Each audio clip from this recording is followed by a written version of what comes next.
तो झील वो जल स्तर होता है जो कि चारों तरफ से घिरा होता है, वो बहता नहीं है। ठीक है, झील को कुछ कैटेगरी से बांटा गया है। जैसे एक कैटेगरी है धसान घाटी झील। धसान घाटी झील प्राय द्रोणी को कहते हैं, द्रोणी अर्थात बेसिन को, जहां पे नदियां जाकर के खत्म हो जाती है।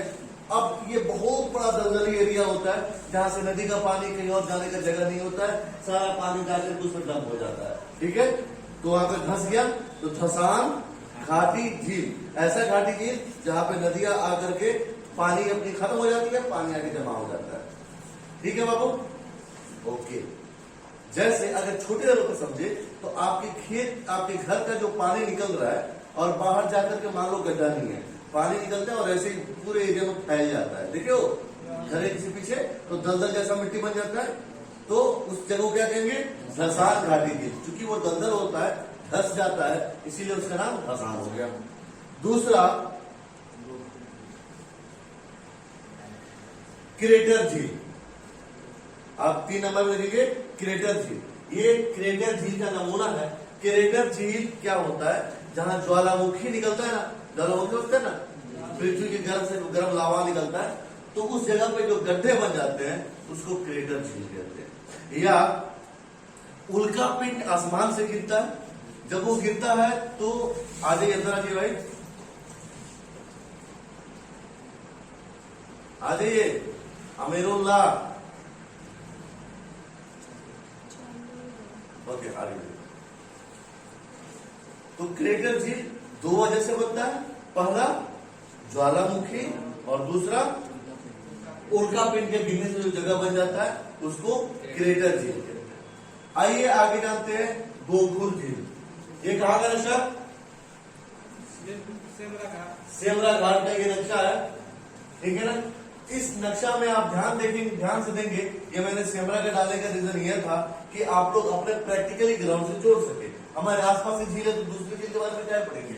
ये कौन सी नदी है बाबू? बूढ़ी गंडक। देख पा रहे? ओके, ये आज से तकरीबन 150 साल पहले ऐसी नहीं थी। ये बूढ़ी गंडक यहां से पास न करते हुए ये सीधे ऐसे थी। ठीक है, आपको तो सर अपने मन से कुछ ही बोल दे रहे हैं, तो नहीं बेटा, अपने मन से मैं कुछ भी नहीं बोल रहा हूं। ये ऐसे थी। ठीक है, ठीक है, आना बोलिए, ऐसे थी बूढ़ी गंडक। ठीक है, आप पता करिएगा जो आपको सेमरा का जो चौक है, जो कि यहाँ पे अभी नदी आता है, पहले नदी और ये और पीछे जाएगा। पता करिएगा उस चौक से दूर नदी हुआ करता था। ठीक है ना, बाद में नदी इधर सटता आ रहा है, सटता आ रहा है। ठीक है ना, ओके। तो ये नदी अपना जब घुमाव करती है, नदी घूमती क्यों है? जब कोई रुकावट आता है, जिसे जानते हैं कि नदी अपने साथ क्या लेके चलती है?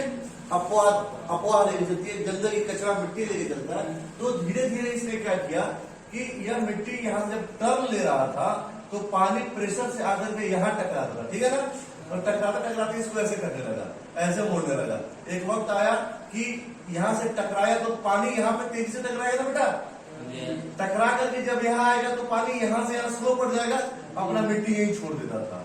यहाँ टकराने के बाद से मिट्टी यहीं छोड़ दिया और तब आगे बढ़ता था। धीरे धीरे यहाँ का हाइट बढ़ने लगा और इसमें कटान होने लगा। तो धीरे धीरे यहाँ पे कटान करने लगा और ये नदी आगे चली गई। और आज भी ये जो जगह है आप पाएंगे कि यहाँ पे पतली सी नहर की तरह है। देखा है कभी नहर है ना? तो जब नदी में पानी भरता है तो यहाँ से ये पानी से फेंक करके इसको भर देता है।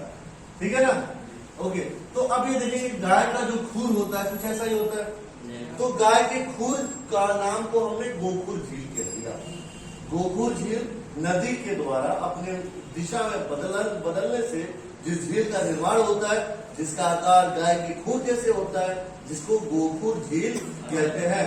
आने वाले वक्त में जब आप बूढ़े होंगे या आपका जो अगला जनरेशन आएगा वो देखेगा एक और यहाँ पे झील बना हुआ है। ये डायरेक्ट यहाँ पे कट करेगा गढ़वा के पास में। ठीक है ना, ये हम गढ़वा गांव पहुंच चुके हैं।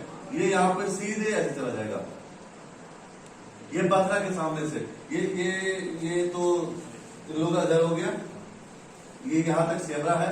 सेवरा के बाद से अक्सर यहाँ पे आपके आतिया नाजिश का खेत है, मैं देखा हूँ, है ना? उसी में मिल जाएगा। नहीं सुनो ना, अक्सर यहीं पे तोड़ता है याद करके, अक्सर यहीं पे तोड़ता है। क्यों? यहाँ से नदी टर्न ले रहा है, तो नदी टर्न नहीं लेता है, वो सीधे यहीं पे धक्का मारता है, ठीक है ना? और जब ज्यादा पड़ेगा यहाँ पे तोड़ता है। तो आने वाले वक्त में अभी आपकी जो जमीन है बेच के निकल लीजिए, नहीं बता रहा है। अगला जनरेशन इस खेत को नहीं संभाल कर पाएगी, ये सीधे यहाँ से डायरेक्ट कैसे मोड़ लेगा? नदी अपनी सीधी रास्ता चलना चाहती है, वो मुश्किल नहीं लेगी, तो यहाँ से सीधे निकल लेगी, ठीक है ना? तो यहाँ पे आप ही का जमीन सामने है ना, और इधर ही आपका फार्म है, वो सब मिल जाएगा नदी के अंदर। बेटा सब बेच दो हमसे, निकल दो, है? तब सस्ता कर देंगे ना। तो यहाँ पे नदी ऐसे निकल लेगा और ये क्या हो जाएगा? गोकुल झील, जिसको हम अपने बोलचाल के लैंग्वेज में मन कहते हैं। ओके, अब आता है एक लैगून झील। लैगून झील यहाँ पे ध्यान से देखिएगा, ये समुद्र के किनारे है, ठीक है ना? अब अपने टूरिस्ट पहले, चूंकि आप नदी के किनारे किनारे समुद्र किनारे अपना बीच बनाएंगे, तो आर्टिफिशियली और गड्ढा करके पानी को और अंदर लिया जाता है ताकि खूब ज्यादा सरफेस एरिया बन सके। किस चीज के लिए? बीच के लिए, पर्यटक स्थल बनाने के लिए। तो हम क्या करते हैं, अगर ये सीधा रहता है ना, तो यहाँ पानी का बहुत ज्यादा लहर आता है, ठीक है ना? और एक छोटा सा एरिया बनता है, क्योंकि एक राज्य के अंदर की बात करें, मान लें एक राज्य की बाउंड्री ये है, ठीक है ना? तो इतना ही दूर ना इसका बीच होगा, और सभी लोग बीच में घूमे जाते हैं। तो कृत्रिम तौर पे क्या किया जाता है कि और जमीन को तोड़ दिया जाता है, गड्ढा कर देता है, ताकि पानी और आगे तक आ जाए। अब हमारे पास ये भी एरिया रहा, ये भी एरिया रहा, और इतना दूर घुमावदार एरिया भी हो गया, ये सारा बीच हो गया, ठीक है? इसको क्या कहते हैं? लैगून झील। ओके, हाँ जी, ग्रेटर झील बताया उसने बाबू, है ना? किस चीज से होता है? ज्वालामुखी या उल्का पिंड से। ये गोकुल झील हो गया, ये लैगून झील हो गया। अब ये रहा अवरोधक झील। अवरोधक झील प्रायः एक तरह से गोकुल झील की तरह ही होता है, लेकिन वो गोकुल के आकार का नहीं होता है। जैसे यह जो नदी थी पहले ऐसे पार करती थी, ठीक है ना? किसी वजह से बीच में अवरोध बन गया, ठीक है ना? तो ये रास्ता को बंद कर दिया और यही यहाँ से निकलता था, तो ये बगल से होकर के निकलने लगा, तो एक पतला सा स्ट्रिप बचा रह जाता है, ठीक है ना?